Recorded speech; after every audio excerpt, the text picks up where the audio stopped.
주식을 사려고 하는 건가 팔려고 하는 건가가 심플하게 답이에요. 사실은 그걸 나타내는 게 차트와 거래량이에요. 그럼 남들이 다 거래하고 있지 않은데 나만 혼자 적극적으로 거래할 필요가 없죠.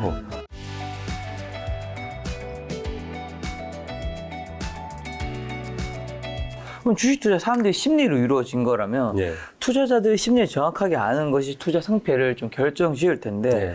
주식 시장을 대한 투자자들의 대표적인 심리는 좀 어떤 게 있을까요? 일단은 지금 전반적으로 우리가 사람들의 심리를 읽을 때 우리 시황이나 이런 걸 판단할 때 경기 지표를 자꾸 얘기하잖아요. 그렇죠. 그러니까 요즘에 이제 흔히 많이 쓰는 말인데 제가 한번 생각해 보시자고요. 우리가 지금 시황을 움직이는 거는 아주 단순한 지표 두 가지예요, 사실은. 하나는 금리고요. 하나는 환율이에요. 하나는 금리고 하나는 환율인데 그 두 개로 사실은 시장이 움직이는 거거든요. 근데 그 두 가지를 움직이는 그 뒷단에 있는 흐름들. 예를 들어서 이번에 금리가 계속 올리잖아요. 왜요? 물가가 너무 올라가니까. 물가가 올라가는 이유는 뭐예요? 뭐 전쟁이나 팬데믹 때문에 또는 돈을 많이 풀어서. 그러면 돈을 많이 푸는 이유는 뭐야? 뭐 이런 식으로 그 뒷단을 자꾸 들어가서 얘기하는 거지 사실 결론은 금리하고 환율이거든요.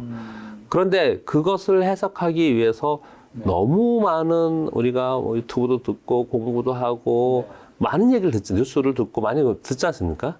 그런데 그것을 내가 잘 알아서 시황을 지금 현재 2427포인트인데 이번에 내려갈 때 보니까 9월에 지금 각 증권사에 나온 자료도 보니까 2350포인트 저점을 보는 데도 있고 2320포인트 보는 데도 있고 또 뭐 2276이 지난 저점인데 거기 아래로 보는 데는 별로 없는 것 같고요.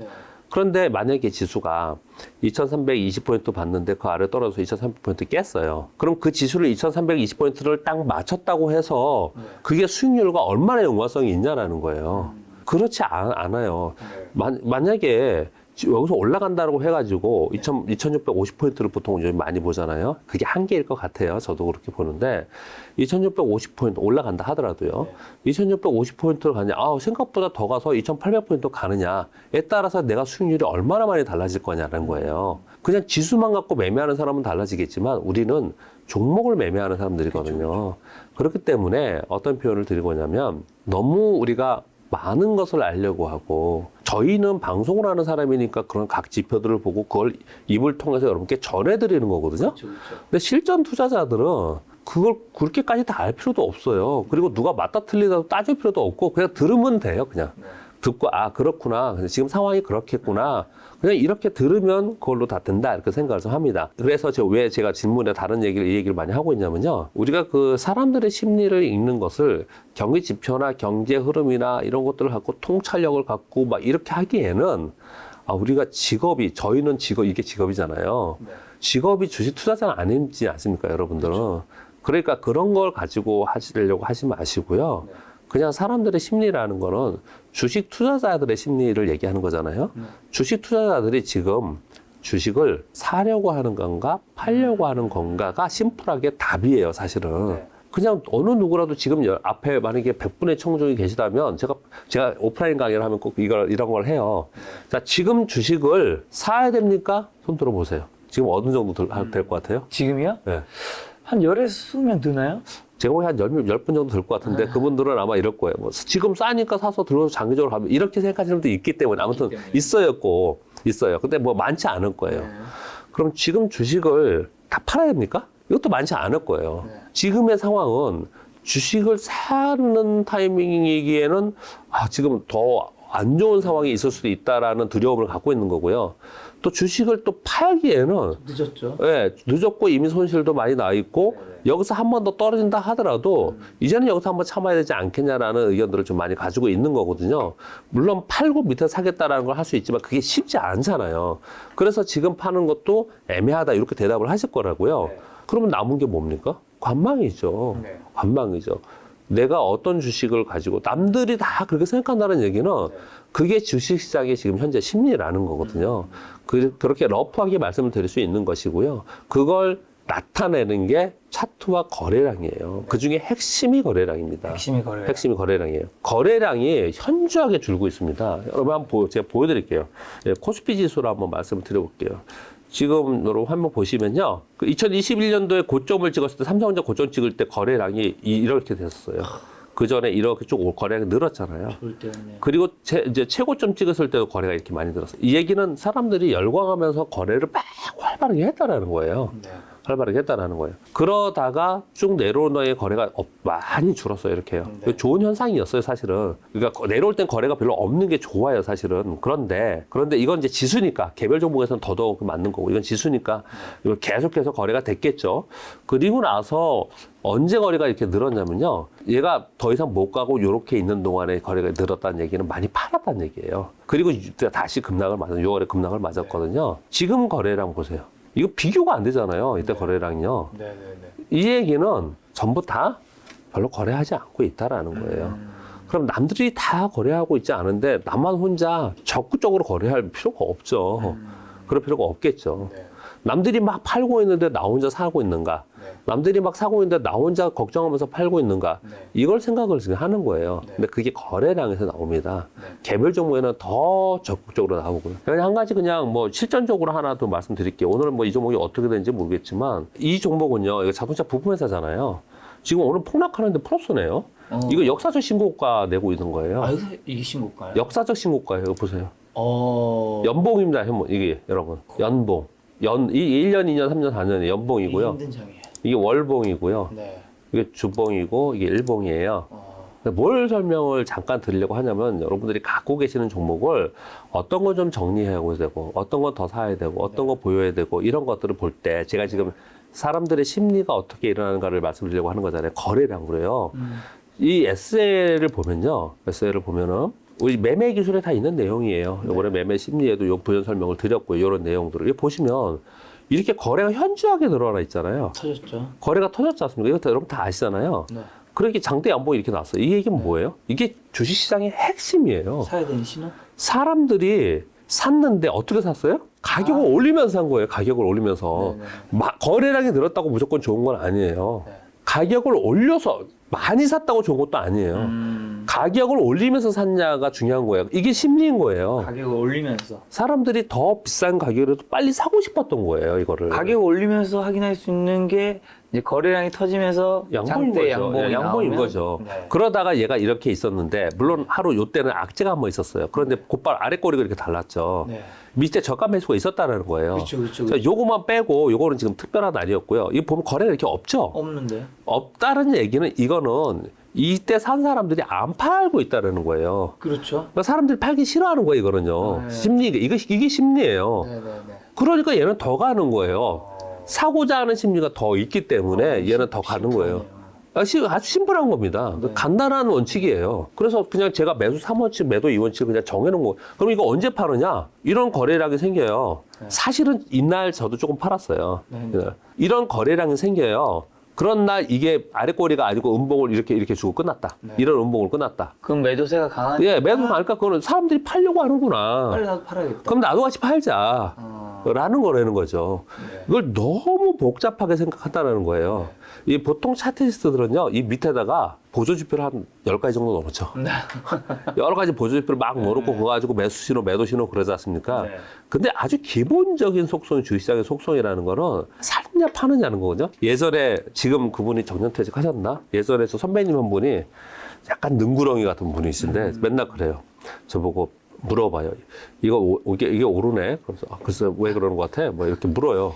이거 왜 오르는지 알아? 사니까 그렇지. 이거 왜 빠져요? 야, 파니까 그렇지. 그냥 그러고 대답하고 말아요. 네네. 근데 그게 주식시장의 답입니다, 사실은요.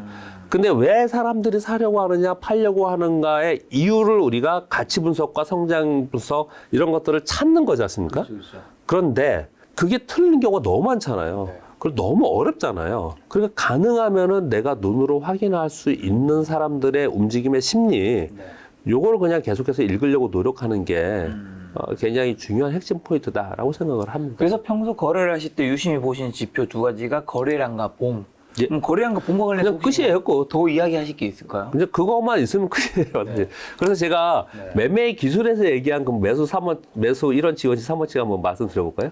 우리 코스피 지수가 네. 저점을 찍으려면은 어떤 상황이 되겠어요? 그럼요. 저점 찍고 올라가려면. 저점 찍고 올라가려면 여기 보시면은 거래량이 터지면서 여기 보시면은 거래량이 이렇게 큰 거래량이 있었잖아요. 네네네. 이런 거래량이 나와야 돼요. 밑에서. 그쵸. 이런 거래량이 나와야 돼요. 네. 그날 양봉이면 더 좋고 사실 양봉이 아니라도 이렇게 십자형이라도 되고 요런 게 나오면은 1차 매수 시도로 봅니다.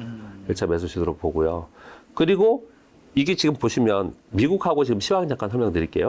미국을 요번에 약간 시장이 오버했어요. 그래서 파월 의장이 야 시장 너네 오버하지 마. 나한테 덤비지 마라. 요번에 그렇게 얘기한 거거든요. 왜 그렇게 얘기를 한 거냐면요. 이게 지금 하락 추세였어요. 장기 하락 추세요. 네.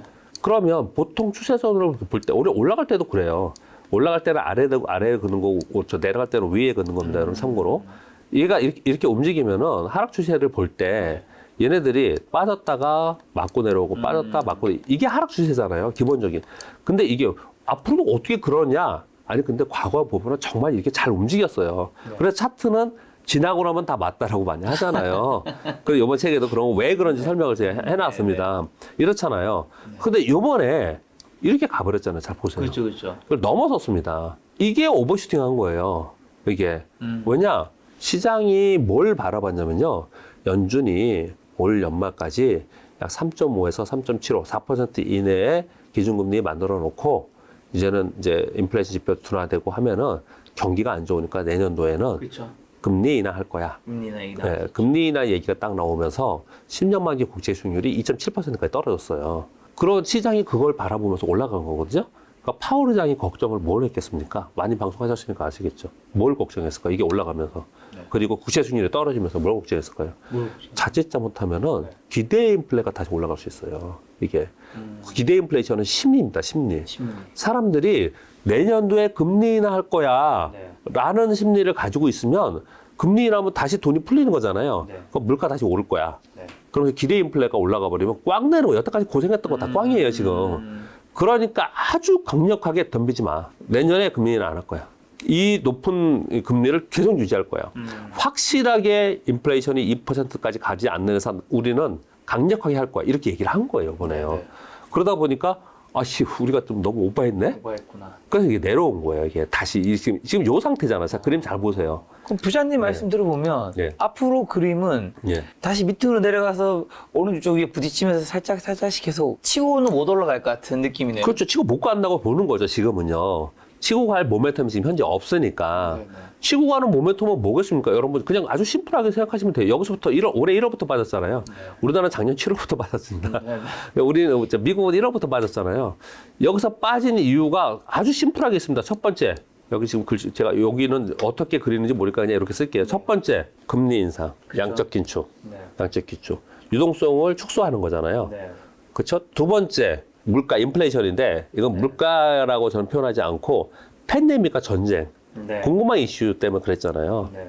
이 두 가지가 있었잖아요. 이 두 가지가 생기면서 그 다음에 발생이 된 게 이 두 가지의 이유로 인해서 스태그플레이션 또는 경기 침체가 올 것이다. 이렇게 얘기를 한 거잖아요. 그렇죠. 그러면 시장이 다시 올라가려면 어떻게 해야 돼요? 그 세 가지가 해소가 돼야죠. 해소가 돼야죠. 네. 금리 인상 멈춰야죠. 네. 또는 금리 인하 해야죠. 네. 또는 유동성 보강을 해야죠. 중국처럼. 네. 그렇게 해야겠죠. 네. 근데 지금 안 한다고 하는 거잖아요. 네. 그거요. 당장 그거 안 하겠다는 거지 않습니까? 두 번째는 팬데믹과 전쟁입니다. 네. 언제 끝날지 모르겠는데요. 이건 불확실성이잖아요. 모르잖아요. 그래서 올해 11월이 굉장히 중요합니다. 올해 11월에 이쪽 전문가들 모셔다가 꼭 구독자분들에게 해주세요. 네. 10월 16일서부터 10월 말까지 네. 중국의 24 공산당 대회전 네. 있지 않습니까? 네. 여기 시진핑 3년임 네. 이번에 결정이 되는 거잖아요. 네. 이거 하기 위해서 뭐 시노믹스 얘기를 하고 있고 강력한 경기부양책을 하고 있는 거거든요. 두 번째 11월 첫째 주에 미국의 중간 선거가 있죠. 네. 중간 선거 있죠. 그리고 푸틴도 뭐 헌법 개정이나 이런 게 있긴 하지만 네. 그건 좀 복잡한 얘기이고요. 11월 둘째 주에 G20 회의가 있어요. G20 정상회의가 있는데 여기에 이번에 푸틴 그리고 시진핑 아마 젤렌스키 거의 대부분 사람들이 이번에 올 겁니다. 아, 근데 정상들이. 푸틴도 오나요? 요번에 온다라고 지금 이제 얘기를 지금 하고 있는 상황이에요. 이제 그렇게 지금 이제 알려져 있습니다. 네. 그러면 요번 전쟁이라는 거는 전쟁은 정치적인 이슈잖아요. 경제적인 이슈 뭐 이런 것들 사실은 큰 이유는 있긴 있습니다. 그걸 어떻게 저는 생각하냐면 국영제와 신경제의 싸움. 석탄 원료와 신재생 에너지의 싸움이라고 생각을 해요. 저는 그렇게 생각을 하거든요. 아니, 오일 국가가 생각해볼 때는 유럽하고 미국에서 신재생 에너지 한다고 하니 자기네들은 싫죠. 그래서 이런 전쟁이 일어났다고 저는 생각을 하거든요. 반도, 그러니까 영토 이런 것보다도. 네. 여튼간에 정치적인 거잖아요. 그 정치인들의 이슈가 가장 중요한 미국이 전쟁을 계속 끄는 이유를 저 여기서 얘기한 것 같은데요. 네. 봄에 전쟁 중에 수장을 바꾸지 않는다. 기억나세요? 그런 얘기를 봄부터 했단 말이에요. 그 전쟁이 뭐냐? 러시아 전쟁이 있지만 네. 미국은 중간선거가 있는 거고 그리고 중국은 연임, 3년임이 있는 거예요. 이제 요번에 3년임이 아니고 연임이 아니고 요번에 되면은 거의 영우직권 가는 것처럼 되잖아요. 네. 이러한 중요한 정치적 이벤트가 11월에 있어요. 그래서 네. 지금 아까 제가 첫 번째 금리 인상과 양적 긴축 요거는 뭐 아직 뭐 계속 강화한다고 하고 있으니까 답이 안 될 거고 두 번째 있는 건 아까 지금 김 대표님이 이거를 언제일지 모른다 이렇게 얘기했지 않습니까? 네. 언제일 줄 모른다는 얘기는 정말 길지 정말 짧을지 모르는 거예요. 네. 그래서 이 설명을 드리는 거예요. 그래서 11월 굉장히 중요합니다. 11월이. 그래서 시황이 만약에 11월에 정책 결정이 어떤 게 나지 않습니까? 우리가 바라는 쪽으로 이건 희망 고문을 드리는 게 아니고 그냥 시나리오 중에 하나로 생각을 하세요. 네네. 그러면 내년 시황 싹 다 바꿔야 돼요. 그렇지 않습니까? 그렇죠. 저 우크라이나 러시아 전쟁 끝낸다. 그럼 뭐. 시황 다 바뀌는 거예요. 네. 그러니 그걸 전제하지 말자라는 거예요, 저는요. 전제하지 말고 지금 상황 보자라는 거거든요. 그 세 번째가 경기 침체이지 않습니까? 네. 경기 지표가 다시 좋아져야 돼요. 그러면 이게 시장이 다시 한번 움직이려면은 그래서 또 10월도 굉장히 중요한 것 같아요. 3분기 경기 지표와 3분기 기업 실적이 10월에 나오잖아요. 10월과 11월 초에 나오거든요. 그러면 그걸 보면서 예상보다 괜찮았네? 컨센서스보다 괜찮았네? 아, 생각보다 우리 심하지 않아. 이러면 시장이 그래? 이제 저점 찍었구나. 이럴 가능성도 있는 거거든요. 그러니까 그걸까지 확인을 좀 또 해봐야 돼요. 그래서 이런 얘기를 많이 합니다. 모건 스탠리의 그 투자 전략 팀장의 얘기가 뭐냐면 지금은 미국 시장 하락하는 거 금리 때문에 하락하는 거 아니야. 연준 때문에 하락하는 거 아니야. 결국 지금 하락하는 거는 기업 이익이 앞으로 감익될 것이기 때문에 그러는 거야. 어쩌면 하나만 하는 소리고 당연한 소리 한 거지만 네. 지금 우리는 계속 금리 얘기하고 환율 얘기하고 전쟁 얘기하고 이러지만 그런 것들을 반영하면서 시장이 움직이고 있는 상황이고요. 실제 핵심은 기업의 이익이 앞으로 늘 거냐, 3분기, 4분기, 내년에 늘 거냐, 안 늘 거냐. 네. 그게 경기 침체의 얘기거든요. 경기 지표나 기업 실적이 변화가 나타나기 시작하면 경기 침체 얘기도 달라질 수 있는 거거든요. 네. 근데 아무튼 지금 세 가지를 말씀드렸는데 첫 번째와 세 번째에 대해서는 당장 좋아질 거라고 생각이 안 들어요. 그렇죠. 그러니 결론은 전쟁 끝나야 돼요. 네. 전쟁 끝나야 돼요. 그거 만약에 안 끝난다 이번에도 네. 그러면 더 힘들어지는 건 당연히 맞거든요. 자, 그러면 더 이어가서 화면 보시면서 말씀드릴게요. 아까 우리 김 작가님 말씀하신 대로 이런 추세 여기까지 왔어요. 네. 그럼 얘가 지금 다시 여기 들어왔지 않습니까? 네. 지금 오늘 지금 엔비디아 빠지고 지금 시간에 빠지기 때문에 좀 더 내려올 수 있을 것 같아요. 사실은 여기서 보통은 여기까지 내려오면은 반등을 약간 줘요. 그래서 지금 그래서 우리 시장이 요 반등을 좀 기다렸던 거예요. 그랬는데 아무튼 오늘 지금 시간으로 봐서는 좀 빠질 것 같아요. 그렇다 하더라도 이 범위 내에서 11월 달까지 있을 것이냐라고 보는 시황관을 갖고 있는 사람이 있고, 저의 시황관이에요. 네. 어떤 사람들은 여기 지금 밑으로 그림이 안 그려질 것 같은데 이 밑으로 다시 내려가서 하락 추세선의 연장이 될 거다. 이렇게 얘기하는 사람들이 있는 거예요. 네네. 그러면 따지고 보면 이 밑으로 다시 떨어지려면은 어느 정도까지 떨어져야 되느냐? 지금 여기잖아요. 네. 이게 지금 요런 거잖아요. 요렇게 된 거잖아요. 네. 한 번 더 떨어지면 이게 3,500, 이 밑으로 떨어져야 돼요. 여기로. 3,500이 뭐예요? 3,200 정도 이렇게 떨어져야 돼요. 여기까지요. 네. 그러면 이 고점으로부터 여기까지 떨어진 게 30% 하락한 거거든요. 여기까지 떨어지면 거의 반 떨어집니다. 반. 고점으로부터. 이게 4,800이 2,800이잖아요. 그러니까 3,000포인트 정도까지 떨어져야지만 그들이 얘기하는 건데 그들이 얘기하는 3,000포인트까지 떨어지는 보시면 방송 많이 하셨잖아요. 진짜 뭐라 그럴까요? 뭐 토네이도가 온다, 엄청난 폭락이 온다 이런 표현들을 많이 쓰잖아요. 그렇게 내려가는 거는 지금의 이미 알려져 있는 거 가지고는 내려가지 않을 거예요. 네. 새로운 게 나올 거라고요. 그 새로운 것 중에 우리들이 모두 다 걱정하는 건 뭐냐면 디폴트입니다. 디폴트. 그걸 시스템 위기라고 하잖아요. 실제로 이번에 지금 저쪽에 우리가 별로 신경 안 쓰는 조그만 국가들 디폴트 지금 나고 있습니다. 파키스탄 지금 IMF 구조임을 받고 있고 왜 그런 데 나오고 있어요. 이게 전이가 돼서 지금 유럽이 어렵다고 하잖아요. 위험하다 그러잖아요. 유럽이나 이런 데서 디폴트가 얘기 나오면 이렇게 되는 거예요. 여러분들이 저도 주장하지 않겠습니다. 그렇게 될 거라고 하시는 분들은 지금 주식을 사면 안 되는 거고 보유 종목들 중에서 요건 뭐 나중에 또 시간이 있을지 모르겠지만 보유 종목 중 그냥 할게요 지금요. 몽땅 팔아야 되느냐 얼마큼 가지고 있어야 되냐 이런 질문 많이 하시잖아요. 저는 그 기준을 어떻게 생각하냐면 시장이 여기서 강하게 올라가기는 지금 어렵지 않습니까? 전쟁 끝나기 전에는 전쟁 끝난다면 모르겠지만 그렇다면 시장이 올라가야지만 올라가는 종목 있죠. 그런 거는 정리해도 된다는 거예요. 그런 건 정리해도 되는데 그런 게 어떤 거죠? 대형주죠. 대형주들. 뭐 좀 여러분께 죄송하지만 삼성전자 얘는 시장 올라야지 올라요. 삼성전자는 이게 삼성전자죠 지금요. 시장하고 비슷하게 움직인 거지 않습니까? 얘는 시장이 올라가야지 올라가잖아요. 무슨 표현이냐면요. 얘는 내가 지금 팔았다 만약에 여기서 팔았다. 여기서 사든 여기서 조금 위에 사든 이 바운드에서 살 수가 있어요. 이거는요. 그런데 성장을 바라보면서 이 주식은 향후에 성장성이 좋대. 요거를 대표적인 게 뭐죠? 뭐 예를 들어서 전기차, 2차 전지, 로봇, 뭐 자율주행, 뭐 이런 것들 있잖아요. 그런 것 중에서 중소형주 있지 않습니까? 그런 종목을 만약에 내가 팔아서 위험하니까 팔았다가 나중에 사야지. 그런데 팔고 나서 급등해는 보는 경우가 못 사죠. 많습니다. 되게 많아요. 저는 바이오주 중에 하나를 올해가 아니 작년이죠. 되게 오랫동안 고생했어요. 오랫동안 올라갔던 거를 그 성장성을 보고 여기서 사가지고 이만큼 올라갔던 거를 보고 있다가 다시 원위치에서 본전에서 그냥 팔았거든요. 여기서 이러고 있다가 일주일 만에 그냥 날아가 버린 적이 있었어요. 그러니까 극단적으로 제가 설명을 드리는 거예요. 이 비교를요. 뭐였나요? 바이오 종목이요? 네. 이거 NKMX. 아. 얘를 샀다가 왜 어디쯤 샀더라? 여기서 샀나? 뭐 여기서 샀나? 아무튼 꽤 이게 난 거를 그냥 두고 있다가 그냥 여기서 팔았나 봐요. 그러면요. 근데 그리고 나서 이게 많이 올라간 거예요. 2배 올라가요. 2배요. 근데 그냥 올라갔습니다. 10,000원 아래서 올라간 거거든요. 근데 이런 식의 움직임을 보입니다. 그러니까 제 표현을 제가 그냥 이게 보시면 한번 오르면 팍 오르고 내릴 때도 팍 이렇게 있잖아요. 이런 종목은 시황이 안 좋다고 해서 섣불리 건드렸다가는 자칫 놓치죠. 놓치는 경우가 많아요. 이건 좀 그러니까 보세요. 시장이 지금 안 좋잖아요.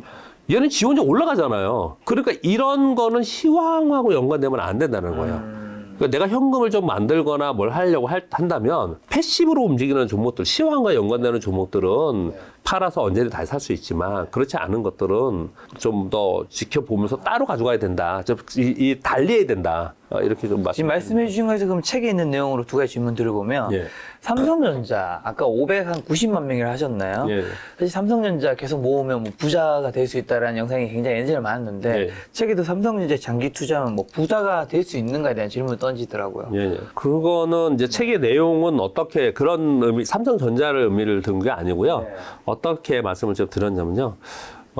우리 심리를 계속 얘기한 거니까요. 주식이라는 상품은 초고 위험 상품입니다. 그렇죠. 하루에 30%씩 움직이니까요. 아래 위로. 아래 위로 그렇게 움직이니까요. 근데 제가 그동안에 주식 있으면서 경험적으로 볼 때 이러시는 분들이 있어요.